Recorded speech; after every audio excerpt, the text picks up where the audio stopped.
सपा के प्रदेश अध्यक्ष Naresh Patel circuit house Bareilly पहुंच चुके हैं। समीक्षा बैठक वो एक तरीके से यहां पर पार्टी के पदाधिकारियों से कर रहे हैं और उसके बाद वो यहां के स्थानीय कई कार्यक्रम हैं अलग अलग विधानसभाओं में, वहां पर भी पहुंचेंगे। और उसके बाद देखा जा रहा है कि एक बड़ा उनका जो है दौरा है, क्योंकि कुछ ही अभी जो है समय बीता है कि जो वरिष्ठ जो नेता हैं सपा के, आजम खान, वो रामपुर पहुंचे हैं सीतापुर जेल से। और उसके बाद जो तमाम जो बड़े नेता हैं सपा के, उनका क्या कहना है और क्या कुछ उन्होंने बरेली आकर जो प्रदेश अध्यक्ष हैं उन्होंने कहा है, आइए सुनवाते हैं इस रिपोर्ट में। जेल से रिहा हो गए, क्या अब इसका फायदा मिलेगा पार्टी को? आपकी बहुत खुशी है कि आजम साहब जेल से बाहर आ गए और सरकार ने जिस तरीके का उनके ऊपर फर्जी मुकदमे लगाए, साबित हो गया कि सरकार की मंशा गलत थी और न्यायपालिका ने उनके साथ न्याय किया। और पूरा भरोसा है माननीय सर्वोच्च न्यायालय से लेकर जिला न्यायालय तक कि न्याय मिलेगा।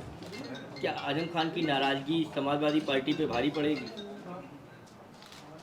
आजम साहब समाजवादी पार्टी के संस्थापक नेता हैं और इस देश के जाने माने बड़े नेता हैं।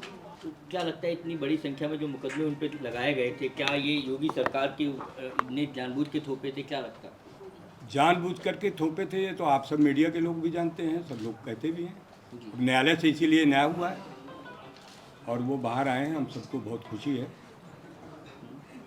उनके बसपा में जाने की बहुत ज़्यादा चर्चा हो रही है मीडिया में। ये आप लोग बना रहे हैं। वो कह रहे थे अगर मैं बड़ा नेता होता तो मुझे बड़े नेता लेने आते, उनका इशारा अखिलेश। मैं उत्तर प्रदेश की जनता का धन्यवाद देना चाहता हूं। 2024 के चुनाव में समाजवादी पार्टी इंडिया गठबंधन 44 सीटें लेकर आया और कई सीटें हैं जो प्रशासनिक दुरुपयोग के कारण हमारी हारी।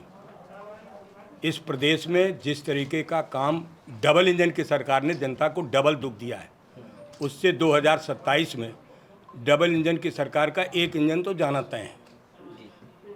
आजम खान की आने वाले चुनाव में क्या भूमिका रहेगी? वो आप पूछ सकते हैं ना उनसे।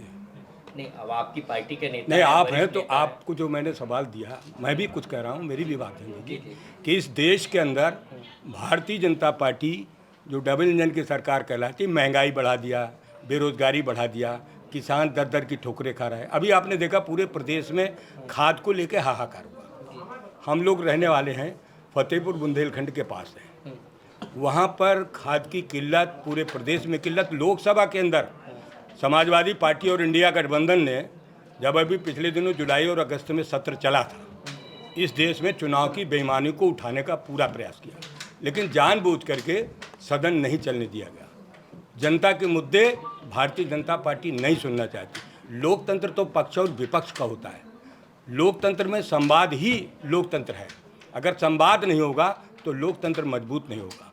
जानबूझ करके भारतीय जनता पार्टी लोकतंत्र को कमजोर कर रही है।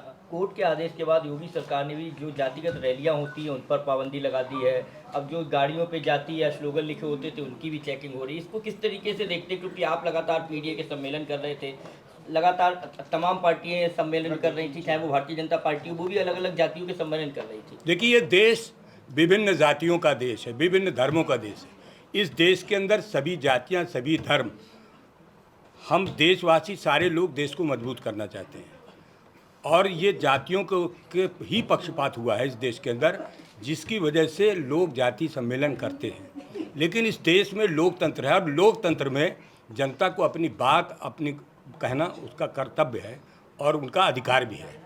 इस देश के अंदर एक पिछड़ा वर्ग है, एक दलित वर्ग है।